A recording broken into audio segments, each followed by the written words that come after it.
11 தட்டு எம்சண்ட், 6 தட்டு சிமெண்ட், 8 தட்டு ஜல்லி. ஏமா இது எவ்வளோமா சிமெண்ட் போட்டாங்க அதுக்கு?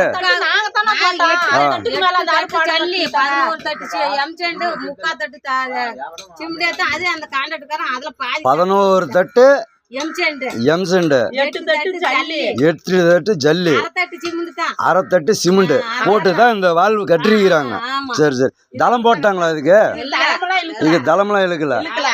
அடியில வந்து 10 தட்டு எம்சண்ட், 1/2 தட்டு சிமெண்ட் போட்டுட்டு மேல ஜல்லி முக்கா ஜல்லி போட்டு அப்படியே போட்டாங்க. இது சாஞ்சி போயிரும், அவ்வளவுதான்.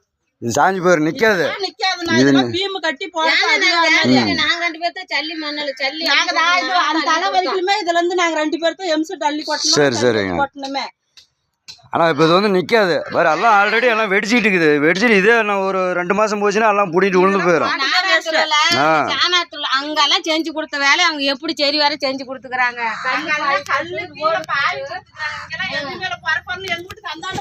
அதாவது வெள்ளாளகுண்டத்தில் பார்த்தீங்கன்னா, வெள்ளாளகுண்டம் அந்த கலைஞர் காலனி இது ஆதிதிராவிட தெருவில் வந்து பார்த்தீங்கன்னா, இல்லை ஆதிதிராவிட தெரு. இதில் பார்த்தீங்கன்னா யாரும் கேட்டாக்கா கீழ் ஜாதிக்காரன் கேட்குறான் அப்படின்னு சொல்லிட்டு சண்டைக்கு வராங்க. இதில் பார்த்தீங்கன்னா பூரா இந்த எவ்வளோ தண்ணி நிற்கிது பாருங்கள். தளம் போடல, அடியில் தளம் போடல, தளம் போடாமல் வச்சுக்கிறாங்க. எல்லாம் வெடிப்போடி போயிருக்கு. இப்போ அதெல்லாம் வெடிப்போடி போயிருக்குது. எல்லாமே வெடிப்போடி போயிருக்குது பாருங்கள். அங்கங்கே எல்லாம் வெடிப்பு ஓடி போய் இருக்குது. இது வந்து இப்போ போட்டு 3 மாதம் தான் ஆகுது. 3 மாதத்துலலாம் வெடிப்போடி தான் இருக்குது. இது வந்து கான்ட்ராக்டுக்காரன் வந்து நீ எங்கே வேணால் பாரு, பேட்ச் போட்டிருக்காங்க. பேட்ச் போட்டு அதுலேயும் வெடிப்பு போட்டிருக்குது. பேட்ச் போட்டிருக்காங்க, எல்லாம் வெடிப்போடி தான் இருக்குது. இது வந்து நிர்வாகம் வந்து இது சரியான நடவடிக்கை எடுக்கணுங்க. இதை குறித்து எல்லாமே வெடிப்போடி போய் தான் கிடக்குது. தளம் போடல, கீழ் தளம் போடல, சைடில் கம்பி போடல. கம்பி போடாமல் வெறும் கலவை மட்டும், கலவை இது ஜல்லி, 1/2 தட்டு சிமெண்ட்.